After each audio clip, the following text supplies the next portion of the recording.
In my contribution to Machnamh 4, and having heard a fine introductory paper and responses of an equally fine order, I seek to look at the period from below, as it were, from the perspective of the varying circumstances of the enlisting volunteer, the fellow family member with whom the efforts for the achievement of independence were shared, the same family member who might become later the opponent in the Civil War, the circumstances that would lead to one serving the new state through the National Army, and for the other, experiencing incarceration in Tintown 3 in the Curragh.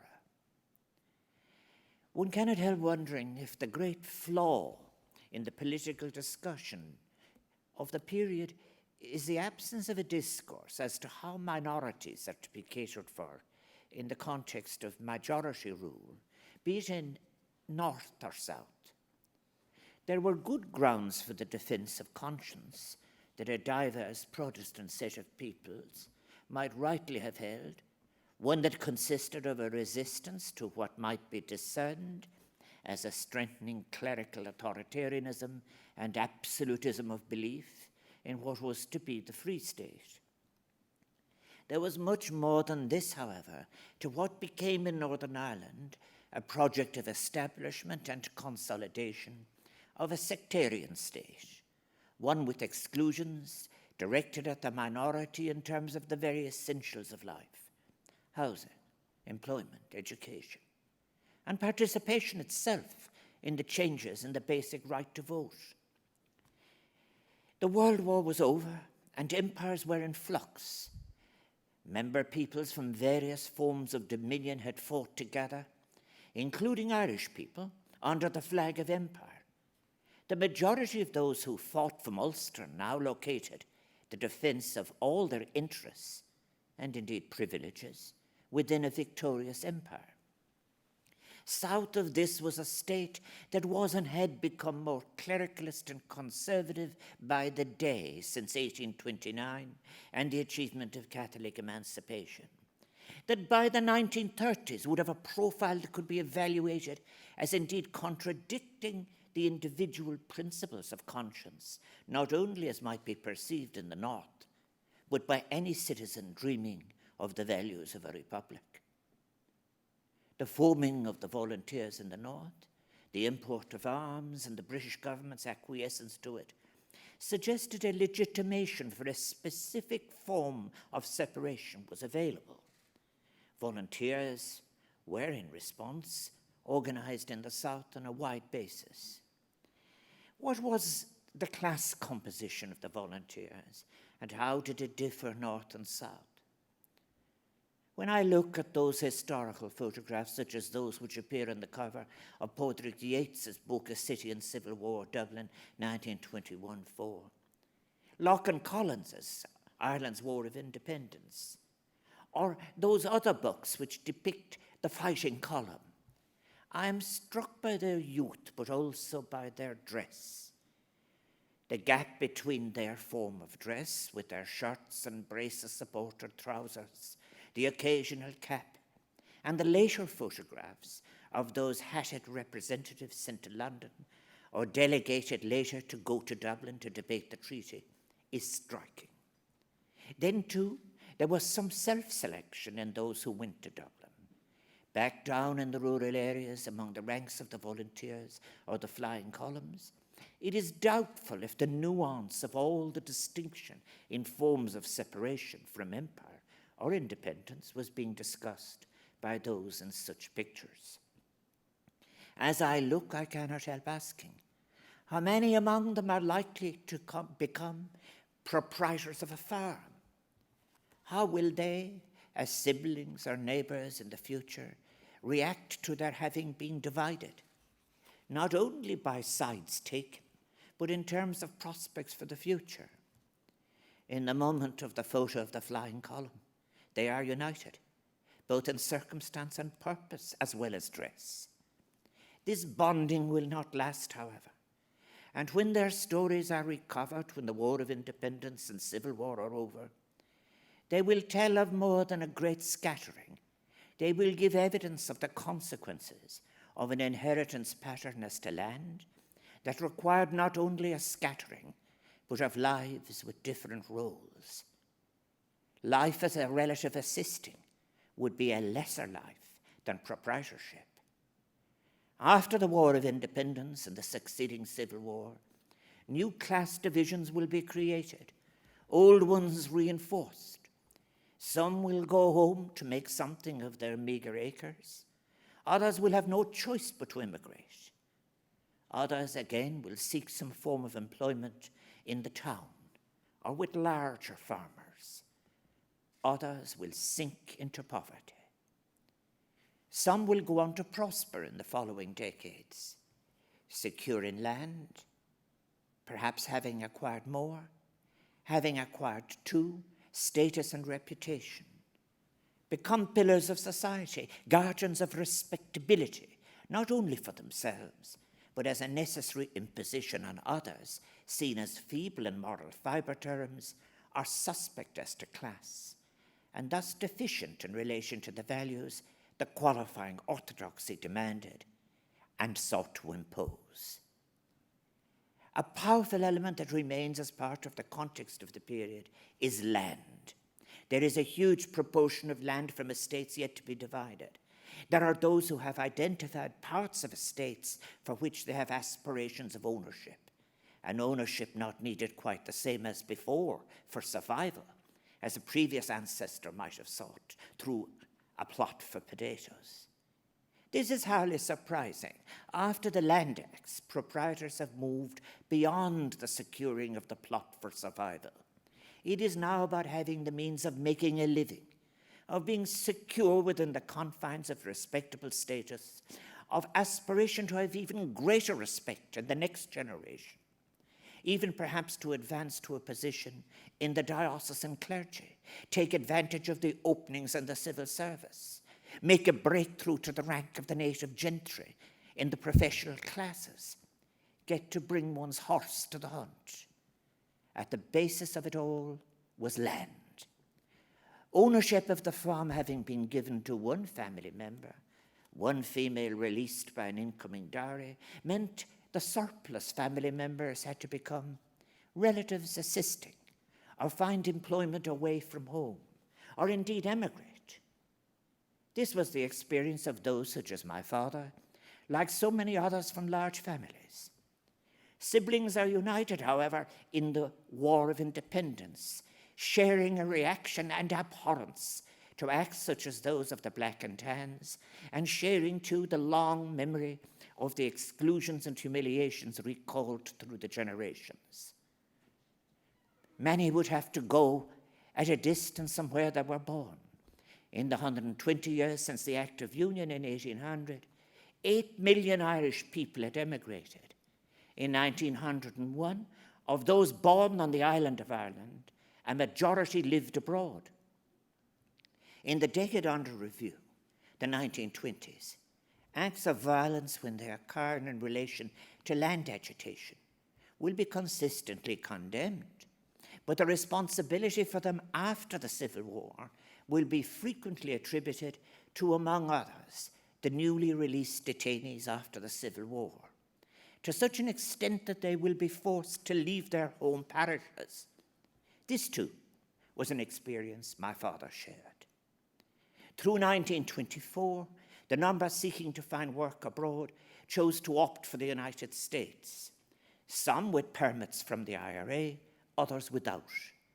Emigrating was seen by the IRA as unpatriotic, and as Gavin Foster's work shows, among others, Eamon de Valera was urging Clonagale in the United States that non-permit holders not be allowed membership of such immigrant organizations as Clonagale, with all the ensuing hardship and loss of friendships and networks of employment that this involved for such non-IRA permitted immigrants.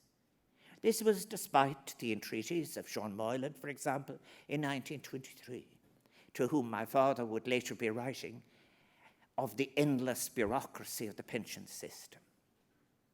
A new Ireland is emerging in the 1920s, and the shape of what will be The awful 1930s and its extreme authoritarian excesses are what are already discernible. The reformative, inclusive agenda of the democratic programme of the First Dáil might indeed be invoked later by De Valera as one of the 5 campaigning principles for elections, but that will be a different time, with immigration having become established and acknowledged as an undeniable fact.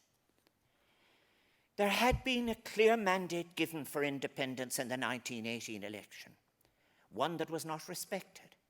That election reflected the public response to the executions, the attempt at introducing conscription, the perceived neglect in terms of health, housing, the poverty of life.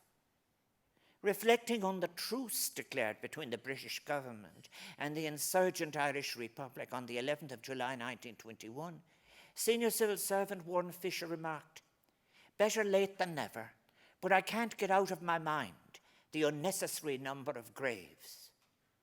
Indeed, there were many missed opportunities on the road to the treaty.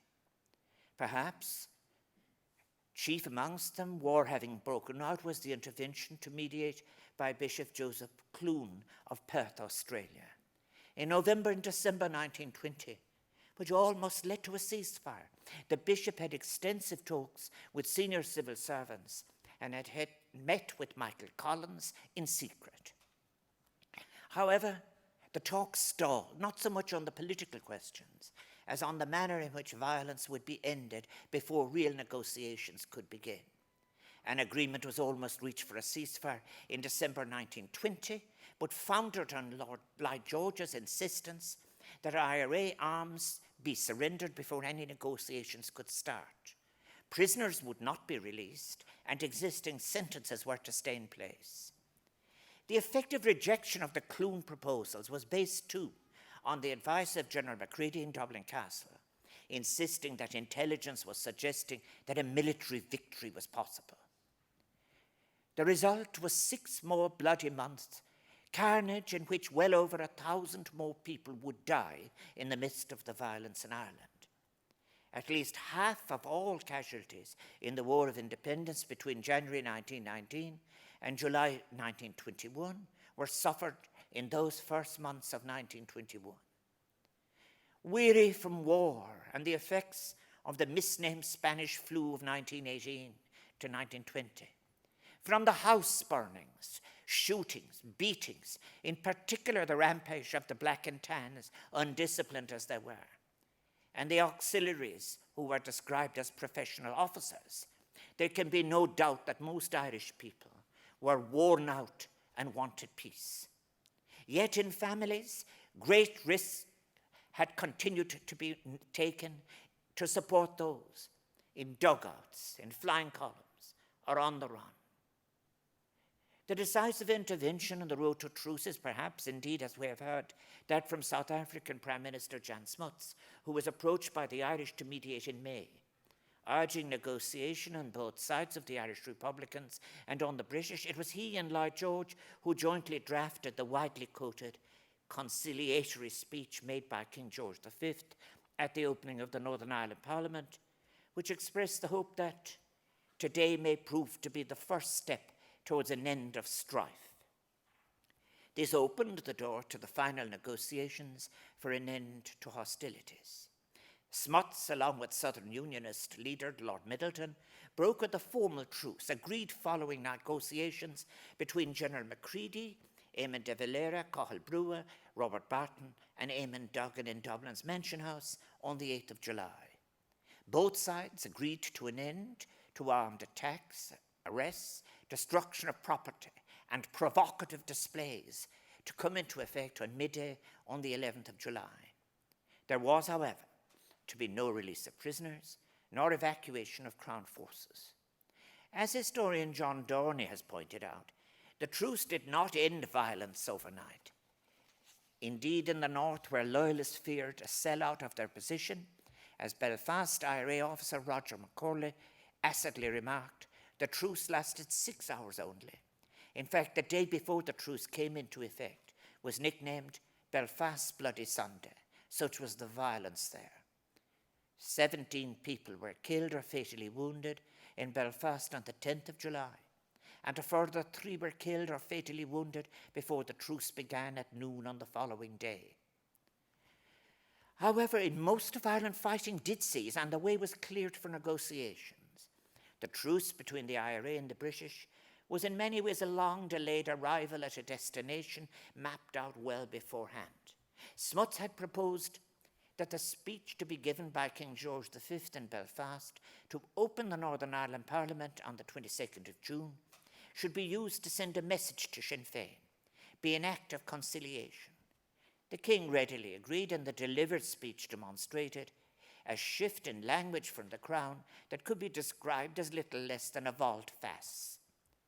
For almost exactly 6 months earlier, in a speech in the Westminster House of Commons, the same King had used strong words to attack what he called the campaign of violence and outrage by which a small section of my subjects seek to sever Ireland from the Empire.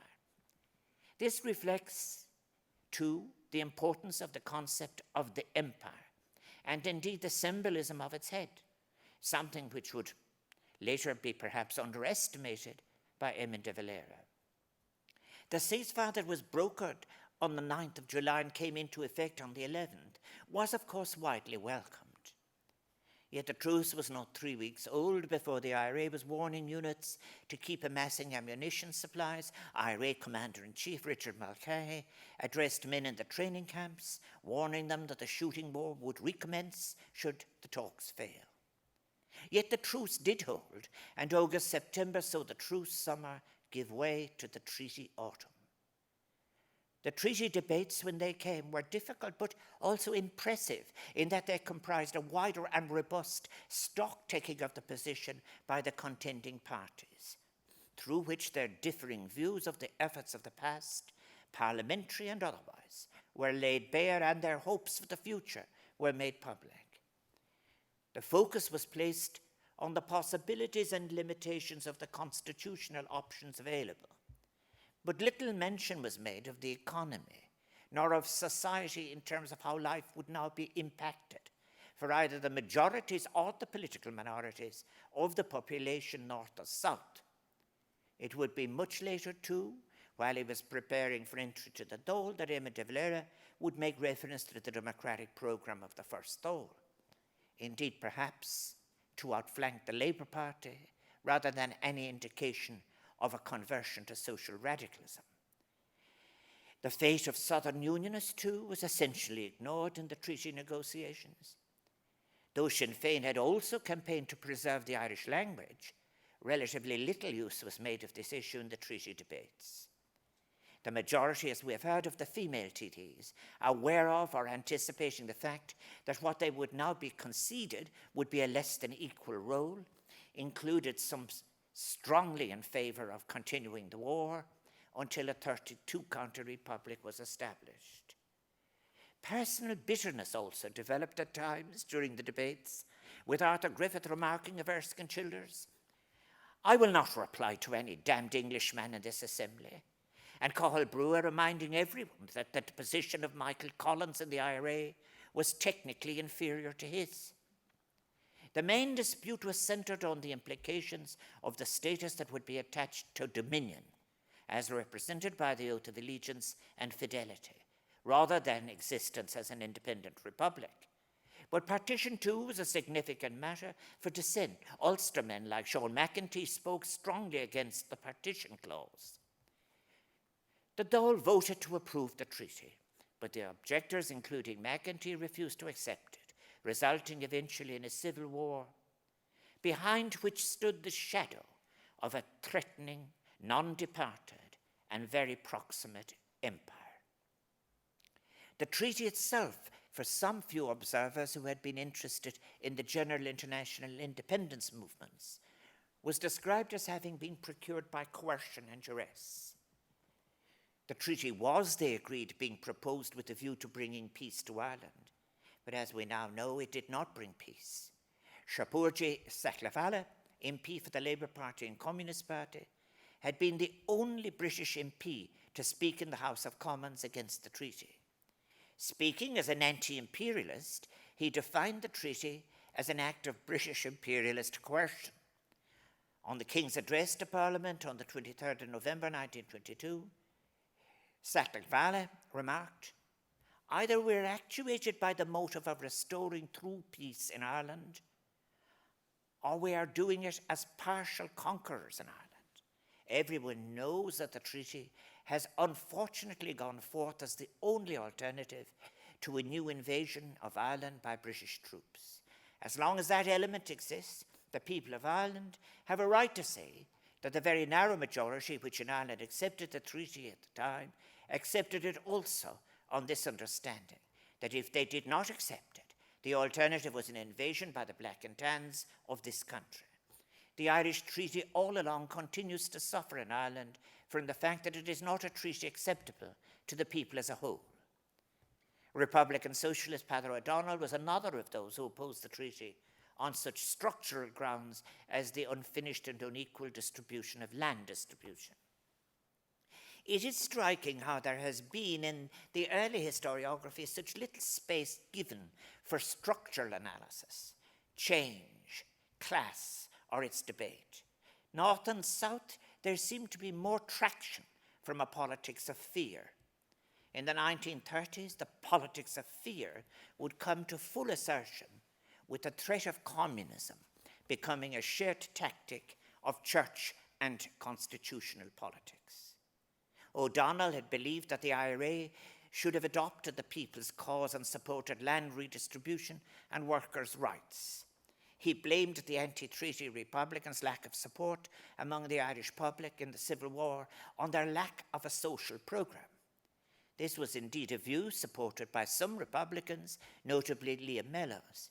It is striking, however, how the structural forces of land, commercial and professional prosperity, respectability of status, belief and behaviour bears none of the inclusiveness of Wolfe Tone's or the Young Irelanders' vision of what a republic, in the French sense, in terms of values, might constitute. The authoritarian tendencies of the projects, North and South, had similarities, but were moving in the composition of their fundamentalisms ever further from each other, to give space to their excesses, as it were. As to the legacies of the fighting, with all of the peace options having been lost, the War of Independence had resulted in the deaths of approximately 2,300, and the succeeding and devastating Civil War resulted in perhaps as many as close to 2,000 casualties, with a legacy on all sides of some appalling violence on civilians as well as combatants.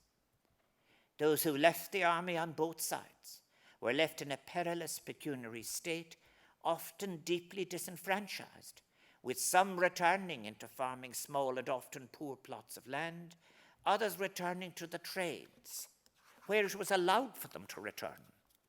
When consideration of pensions for service in the War of Independence commenced, the state set about devising ways in which to define what we might call deservingness, a concept John Whelan has developed in his book, Welfare, Deservingness, and the Logic of Poverty. Who deserves? Pensions were denied to many of those who had fought, often on the grounds of gender, class, or political allegiance. This deservingness may have been a poor law legacy, but it could also now be a mask for clientelist and discriminatory practices. As to gender, for example, women who had played an important, even decisive part in the War of Independence were pushed aside after the independence struggle in which they had participated. The large majority of Common Amon members who were against the treaty is perhaps to some extent a reflection of this. Or perhaps their radicalism is like that of the women of the Land League, who knew what form of inclusive independence would be meaningful for families. Inequality widened in all the decades that followed. Some did well, finding employment within the state, where advancement could be clientelist, including also those in the professions, governed by networks of access and class. For others, the employment might be in the trades or working for larger farmers, who are now organizing and who were given the support of the IRA on occasion to oppose the demands made by trade unions on behalf of agricultural workers for better conditions. Trade unions were leading opposition to the wage cuts being demanded by some organised large farmers in places such as Waterford. Others, less fortunate, had stark choices: immigration or enforced poverty. Patterns of land inheritance and distribution, now enforceable by title, resulted in, as Professor Jolie put it, families giving way to fields. Pat Machnamh in the Limerick Rural Survey has given details of how the non-inheriting males resented this system and discussed among themselves the consequences of their inferior status, even in marital prospects, to the sons of labourers. Immigration was thus now widely seen as an alternative to a lower status existence on land, with whom they may have had a familiarity, but could never be their own. It would be several decades more before church or state would define their views on the acceptability of immigration. The Civil War divided my father's family, all of whom served in the War of Independence in counties Clare and Cork. My uncle Peter went on to serve in the National Army from 1922 to 1925, taking part in the handover of Renmore Barracks, Galway. My father would spend most of the year 1923 as an internee in what was known to the prisoners as Tintown 3 in the Curragh camp. The pension files record his long and exhausting battle for a small pension, which was eventually granted in 1956, 8 years before his death and almost 22 years after his first application in 1935. What were the choices of those who were not allowed to return to the practice of their trade? There was always the option of the boat, or if you could get a previously indentured rental space, you could use those skills acquired on an indentured apprenticeship to bar, grocery, or retail trade to attempt to become a publican, open a shop, and maybe find a way out of poverty. In the new circumstance, it would seem to be important to recognize the distance that now prevailed between those perceived as being the reasonable beneficiaries of the new arrangements and those regarded as the wild ones, of whom conservatives would suggest defects of character should have been recognized so much earlier when they were being identified as irregulars. It was easy to marginalize those now divided, who were previously brothers, and in families there were those who would have to survive, now in the new circumstances. That meant again they could never again be brothers in the way that they had been as youngsters, sharing those memories of recounted humiliations borne through the generations transmitted to them, and those times too, when together they shared the hopes of a time to come, of shared joy, music, dancing, and marriage perhaps, and the requirements of achieving independence. It would be future generations that would be given such opportunities, together with new challenges, disappointments, and hopes. Yet their lives and their efforts were the ones that led to an independence that was neither gifted nor conceded easily. Yes, we must revise our history continually, endlessly, taking on board new facts and perspectives. However, we must not abuse the process in any way, such as would allow either evasion or misuse of history. We must accept the challenges of our time, exercise our freedom to make an inclusive present and sustainable future. Unburdened we must be of any distortions or abuses or evasions or versions of the past, respecting the past in its full complexity and diversity of interpretation, the allowing of respect where it has been earned at a cost, is a necessary preparation for any shared ethically inclusive future for us all. We have to take responsibility for our own present and its enabled future in our present complexity, as we continue to remember this period in our nation's history and seek to do so ethically and with moral purpose. Let us do our recall in a manner that allows for an inclusive reflection, open to all sides, including those who left our shores, those left below, and those who are left in a minority status, north or south, to suffer discrimination in any aspects of life. Míle buíochas is Barbana.